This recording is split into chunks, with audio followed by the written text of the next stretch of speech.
Li hauria agradat que el papa Francesc hagués vingut a la capital del Bages i s'esperava que ho rebutgés finalment?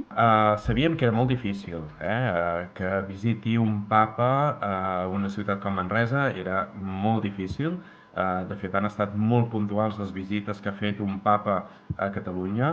A més, sabent que era un papa que tenia especial predilecció o un objectiu principal visitar aquells països doncs, que estan en conflicte o més desfavorits i que per tant l'estat espanyol no entrava dins els seus plans.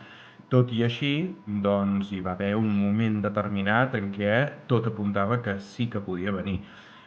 Si hagués vingut, evidentment, doncs hagués estat un esdeveniment extraordinari, històric, i que ens hagués projectat enormement a Manresa al món.